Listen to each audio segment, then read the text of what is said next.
Hello children, today we will revise chapter number 2 is matter around us pure. In this video, we will revise few separating techniques.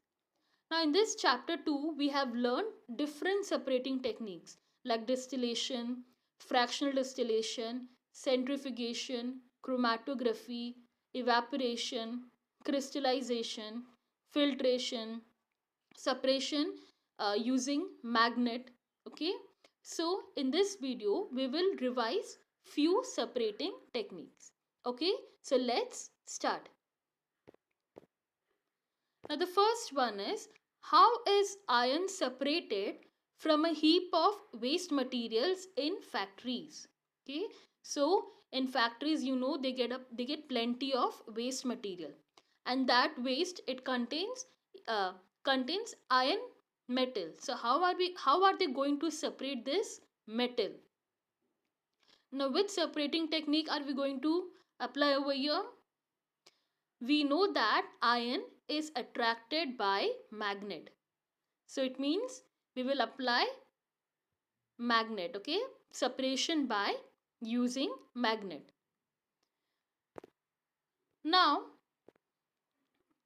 so in factories, scrap iron is separated from the heap of waste material by using big electromagnets fitted to a crane.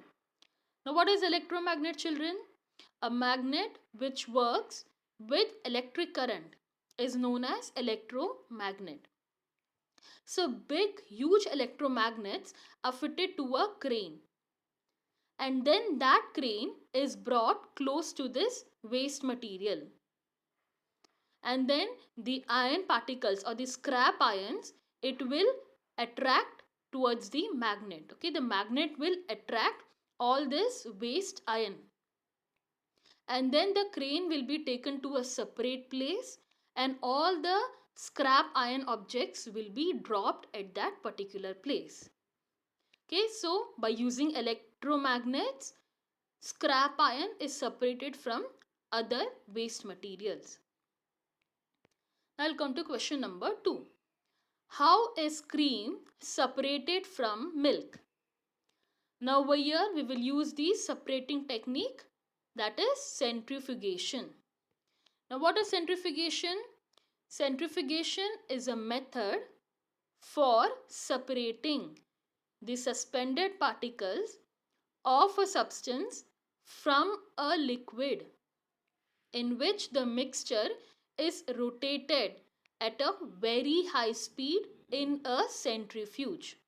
Okay, so we have a machine called as centrifuge machine, and the mixture is taken in that, it is kept in that centrifuge machine, and it is rotated at a very high speed. So what will happen? A force, okay, centrifugal force will act on the mixture. So all the heavy particles, it will be pushed at the bottom, and lighter particles will float on the top. So in this way we can separate two materials.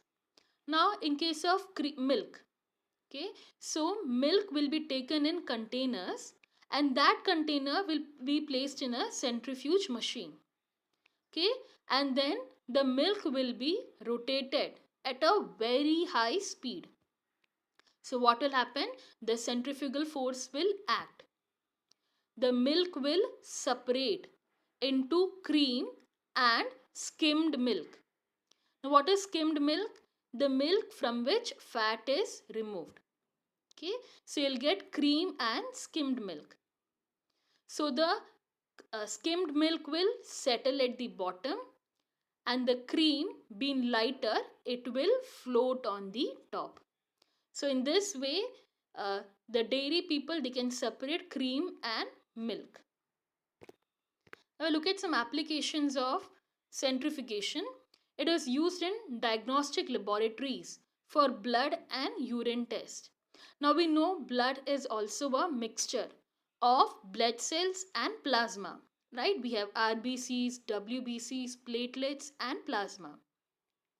So again, This blood is taken in a centrifuge tube. It is kept in a centrifuge machine, and the blood is rotated at a very high speed. So what will happen? All the blood cells, that is RBCs, WBCs, being heavier, it will settle at the bottom, and the plasma being lighter will float on the top. So in this way we can separate blood cells and plasma. It is used in dairies and home to separate butter from cream. Even your washing machine, it works on centrifugation.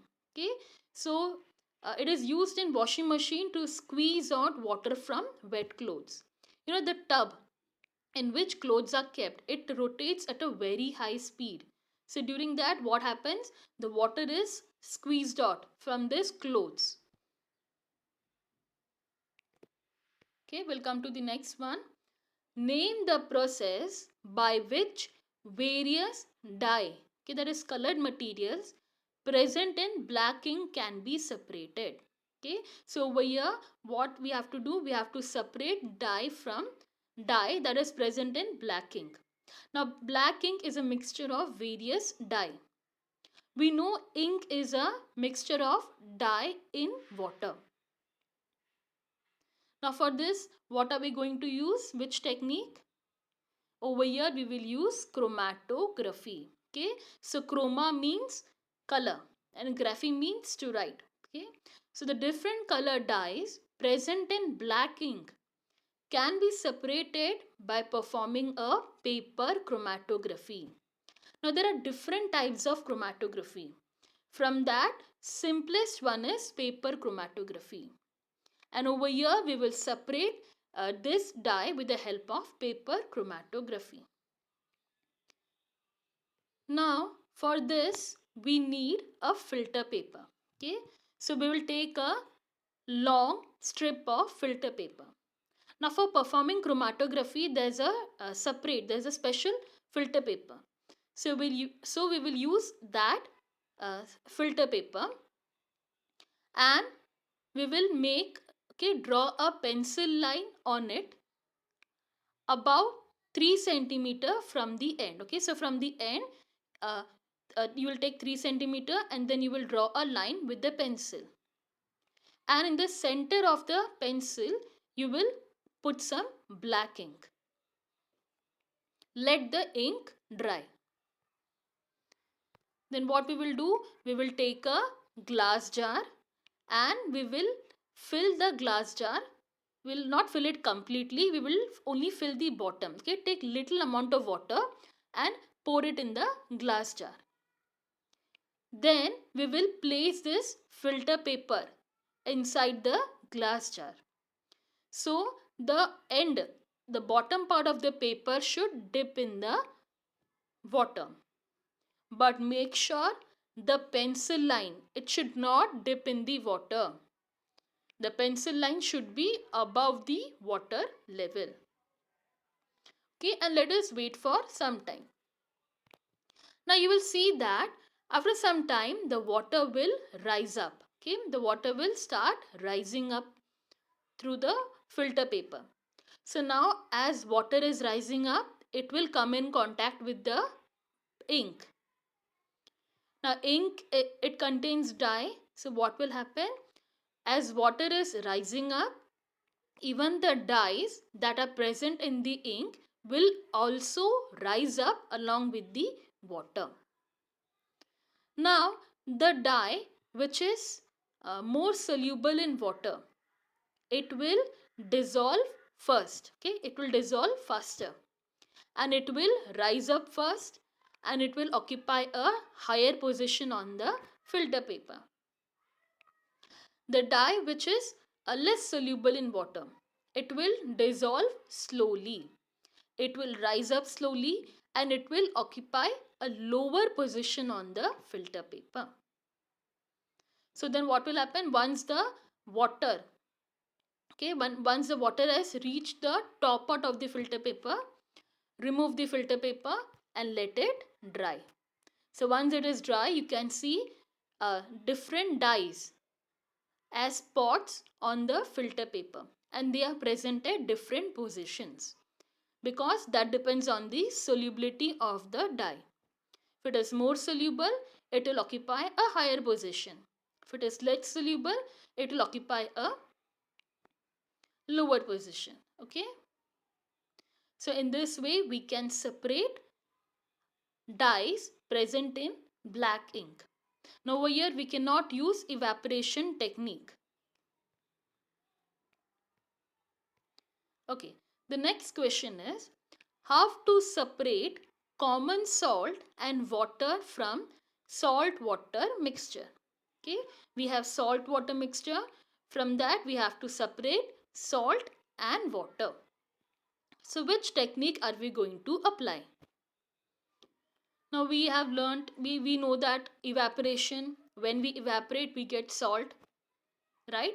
But over here we cannot apply evaporation technique, because when we evaporate, what happens? The water, it will completely evaporate. So what will be left behind? Only salt. We cannot recover water by using evaporation technique. Okay, so for that reason we will use a technique known as distillation. So mixture of salt and water can be separated completely by the process of distillation. So when we apply distillation, we will get water and salt separately. Now what is distillation? We know that in distillation we heat a liquid. That liquid turns into vapor, and then that vapor is condensed. Okay, when we condense the vapor, we get the liquid back. That is distillation. Okay, so distillation is used for separation of components of a mixture containing two miscible liquids and have sufficient difference in their boiling point, that is more than 25 degrees Celsius. Now over here, if you have two miscible liquids, now what is miscible? Miscible means when you mix two liquids, they will look same. Okay, they will form a single layer. Example, acetone and water. When we mix them together, what will happen? You cannot differentiate acetone from water. They will look same throughout. That is miscible liquid. So using distillation, we can separate two miscible liquids. But there is one condition: the difference in their boiling point should be more than 25 degrees Celsius. Acetone's boiling point is 56 degrees Celsius and water's is 100 degrees Celsius. So the difference is more than 25, it is 44 degrees Celsius. So definitely we can use the technique of distillation. Now we'll see how to separate salt and water from salt water mixture. Now this is the setup of distillation. For this we need a round bottom flask, thermometer, a water condenser. Okay, you can see this is water condenser.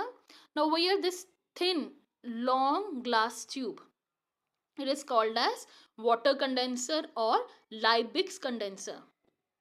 And this long glass tube, it is surrounded by a thick, can you see this thick, a wide glass tube, that is called as water jacket.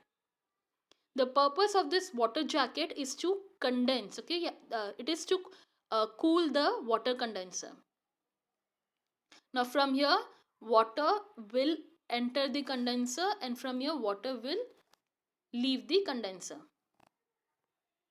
And then we have kept a beaker over here to collect the liquid. Okay, so let's see how to do this. So in this distillation flask or round bottom flask, we will take salt water mixture and we will heat it. So what will happen? When the temperature reaches 100 degrees Celsius, that is the boiling point of water, so that time water will start to boil and it will form into vapors. Then these vapors will pass into the condenser. Okay, through this side tube it will pass into the condenser. It will come into this thin, can you see this thin glass tube?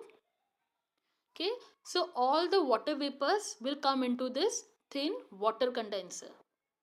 Now the water condenser is surrounded by water jacket. So what will happen?